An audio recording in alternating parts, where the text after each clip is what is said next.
Hey Morgan, great hearing from you, man. It's been a long time watching video since last summer of you. I'm excited to do this. I've looked over it a little bit, not much, but a little bit. And there's a couple things that I saw that we'll just kind of break down here. Off the board here, you have a fairly small first phase, and I'm not trying to talk poorly about your first phase by any means or anything like that. I mean, I'm assuming these boards are 8 feet away. That's my assumption. I don't know because I'm not there. But if that's true, I mean, we're only getting an 8 to 9 foot first phase. But then look at your second phase. Your second phase is phenomenal. Okay, your second phase is great, and your control here of lower leg and body is wonderful. Okay, good foot landing, good everything. I really like what I saw. Okay, and then your flight phase is wonderful. Your landing.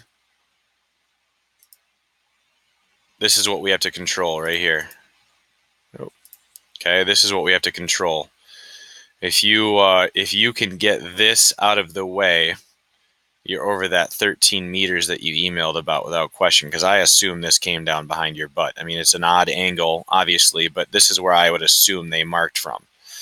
So if we go through that and look at it, after you swipe down here, you gotta try to swipe through your entire like legs. You have to swipe all the way down, and when the arms get to here, then they snap up to your side at a 90-degree angle.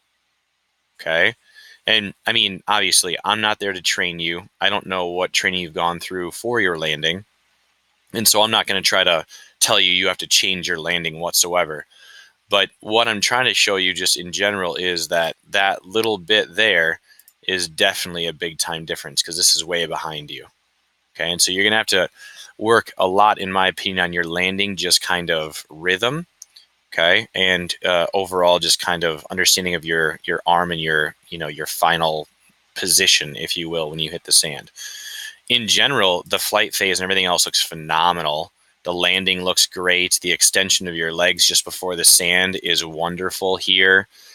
You have to work on that arm. You got to watch for that arm to come back here, because when that thing comes back, you're losing quite a bit of distance there, at least from my angle, it looks. So let's take a look a little bit more at that first phase and see what we can talk about.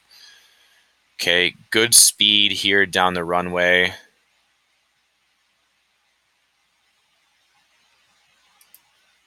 Okay, now, I have an athlete on my team that reminds me a lot of you and what you're doing.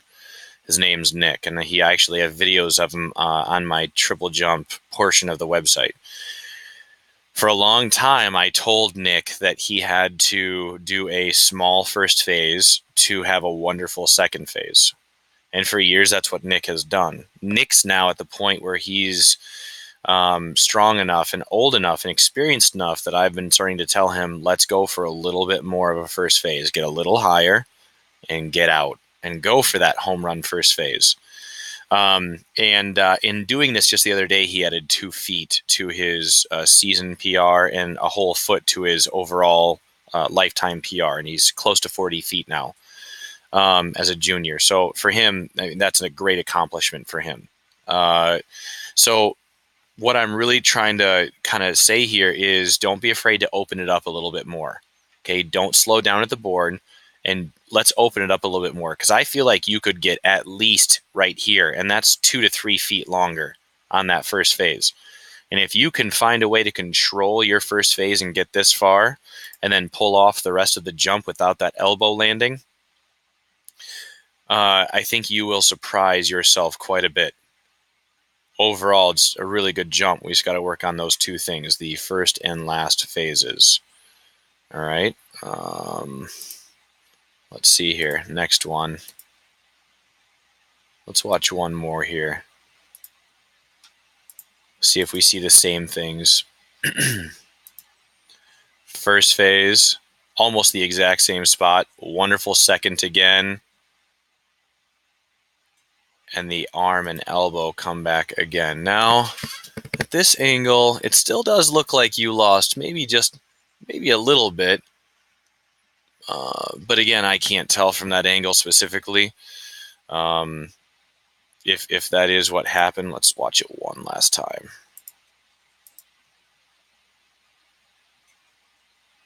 Yeah, it looks like it's close.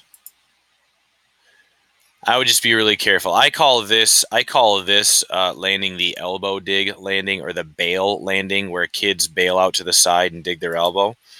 Uh, Everything I've ever read on this kind of a landing is more inconsistent, but again, that's for you and your coaches to determine. I'm not trying to tell you to do anything differently there. I just want you to be very careful of that elbow. Because a lot of times when people do this, they have more of a forward fall right there, right here, than you do, and it looks like you're almost going back a little bit or to the side more. I just want to make sure you're careful with that elbow. All right, so again, if we look at everything, I would say first phase, you can get more there. Second phase, wonderful. Third phase, beautiful, landing good, just elbow needs to be something you watch out for. All right. Overall, I think you changed greatly since I last saw. If I remember, I mean, it's been since summer, but the video in general, I think, looks wonderful.